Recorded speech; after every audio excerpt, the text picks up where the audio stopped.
জেলার নতুন প্রজন্মের শিক্ষার্থী সহ সর্বসাধারণের কাছে জেলার আঞ্চলিক ইতিহাস চর্চার জগতে শিক্ষক ও আঞ্চলিক ইতিহাসবিদ সোমনাথ সিং নিজ কর্মগুণে আজ অতি পরিচিত একজন মানুষ হয়ে উঠেছেন। বিগত 5 বছর যাবৎ তিনি নিজেরই উদ্যোগে জেলার বিভিন্ন ব্লকে ইতিহাস চর্চার জাগরণে একের পর একাধিক উদ্যোগ গ্রহণ করেছেন, যা সকলের কাছে যথেষ্ট প্রশংসিত হয়েছে। সোমনাথ সিং পেশায় একজন প্রাথমিক বিদ্যালয়ের শিক্ষক হলেও নেশা তার অতীত খোঁজা। শিক্ষকতার পাশাপাশি লোক সংস্কৃতির মেঠো সুর রয়েছে তার মননে। বিদ্যালয়ে পাঠদানের পাশাপাশি আঞ্চলিক ইতিহাস চর্চাকে আরো ভালোভাবে জানবার অনুসন্ধিৎসু চিন্তাভাবনাকে পাথেয় করে স্থানীয় ইতিহাসের ওপর বিবিধ গবেষণামূলক প্রবন্ধ রয়েছে তার অভিজ্ঞতার ঝুলিতে। নানা জাতীয় ও আন্তর্জাতিক সেমিনারে অংশগ্রহণ করবার পাশাপাশি বিভিন্ন পত্র পত্রিকাতেও আঞ্চলিক ইতিহাস চর্চা বিষয়ে তার একাধিক গবেষণাধর্মী লেখা ইতিমধ্যে প্রকাশিত হয়েছে এবং ওপর পাঠককুলে সমাদৃত হয়েছে। তার প্রথম একক গ্রন্থ রায়গঞ্জ আলোক সন্ধানে একদিকে যেমন পাঠক নন্দিত হয়েছে, অপরদিকে যৌথ উদ্যোগে প্রকাশিত দুটি গ্রন্থ মেলা কথায় উত্তর দিনাজপুর এবং লোকদর্পণে উত্তর দিনাজপুর গ্রন্থদ্বয় জেলার আঞ্চলিক ইতিহাস চর্চার দ্বার অনেকাংশে উন্মোচন করতে সক্ষম হয়েছে। ইতিমধ্যে উত্তর দিনাজপুর জেলার আঞ্চলিক ইতিহাস চর্চার একটি অতি সংক্ষিপ্ত প্রশ্নের গ্রন্থ তার প্রকাশিত হয়েছে। আঞ্চলিক ইতিহাস চর্চার নিরলস এই অক্ষরকর্মী ইতিমধ্যে হিস্টোরিক্যাল সোসাইটি অব উত্তর দিনাজপুর নামক একটি সংস্থা গড়ে নতুন প্রজন্মের মধ্যে ইতিহাস চেতনা সঞ্চারিত করবার উদ্দেশ্যে বিভিন্ন সময় একাধিক উদ্যোগ গ্রহণ করে চলেছেন, যা জেলার নতুন প্রজন্মের কাছে অত্যন্ত ফলপ্রসূ হয়ে উঠেছে। রায়গঞ্জের বাসিন্দা শিক্ষক সোমনাথ সিং তার আঞ্চলিক ইতিহাস চর্চার কাজকে আরো এগিয়ে নিয়ে যেতে তার ষষ্ঠ গ্রন্থ রায়গঞ্জ আলোক সন্ধানে দ্বিতীয় খণ্ড আগামী রবিবার রায়গঞ্জ সঙ্গীত সদনে প্রকাশ করতে চলেছে। এদিন সোমনাথ সিং আর কি বলেছেন শুনে নেওয়া যায়। আমার কি দায়িত্ব রয়েছে সংস্থা? আমার নাম সোমনাথ সিং, আমি শিক্ষক এবং হিস্টোরিক্যাল সোসাইটি উত্তর দিনাজপুর সংস্থার সম্পাদক। আপনি এর আগেও বহু বই লিখেছেন, রায়গঞ্জে উপহার দিয়েছেন উত্তর দিনাজপুরে। এবার নতুনত্ব কি থাকছে আপনার নতুন বই? আপনারা জানেন যে আমি বিগত 1.5 থেকে 2 বছরে মোট 5টি বই লিখেছি। তার মধ্যে 4টি বই গবেষণাধর্মী বই, যেটা রায়গঞ্জ এবং উত্তর দিনাজপুর জেলা সংক্রান্ত বই।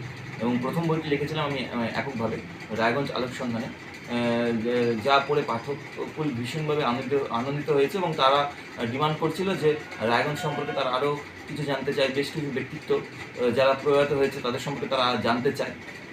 এবং একই সাথে উত্তর দিনাজপুর জেলার উপরে বেশ কিছু বই আমি লিখেছি যৌথ উদ্যোগে, অবশ্যই যৌথ উদ্যোগে, এবং তার মধ্যে রয়েছে মেলা কথায় উত্তর দিনাজপুর এবং লোকদর্পণ উত্তর দিনাজপুর, এবং যা পাঠককুল ভীষণভাবে আপ্লুত হয়েছে এই বইগুলো পড়ে।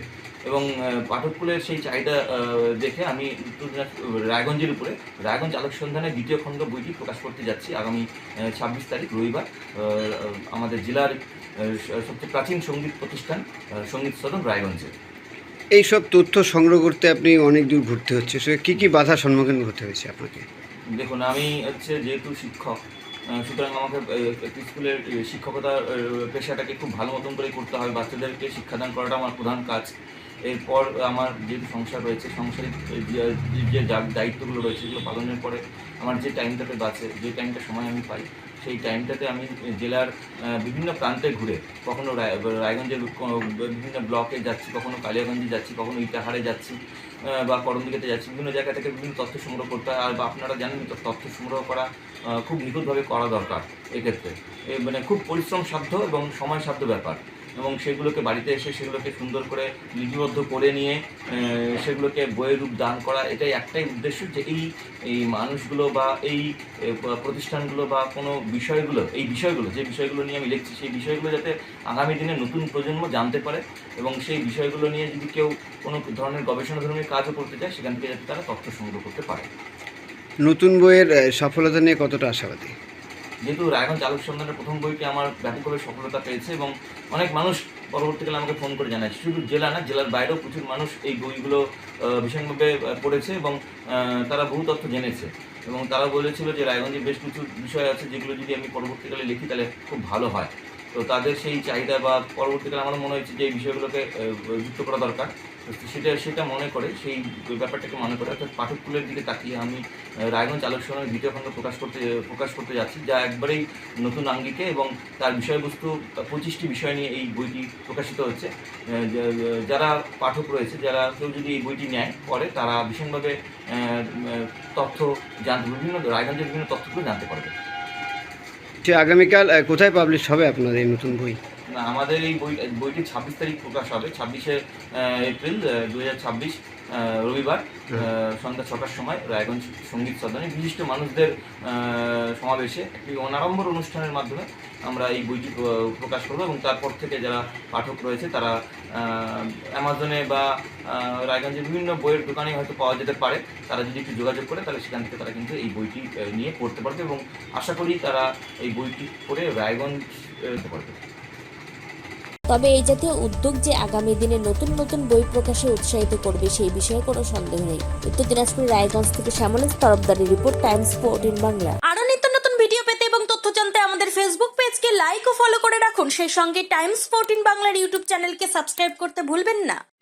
মুখের উজ্জ্বলতা হারিয়ে গেছে, স্পট পড়ে গেছে, ব্রণ ভর্তি, তাই আর দেরি না করে আজই আসুন রায়গঞ্জের চণ্ডীতলায় হেলথ প্লাস মাল্টি স্পেশালিটি ক্লিনিকে এবং এখানে পান অভিজ্ঞ ডাক্তার দ্বারা ফ্রি স্কিন টেস্ট। আরো বিস্তারিত জানতে যোগাযোগ করুন 9674895169 এই নম্বরে।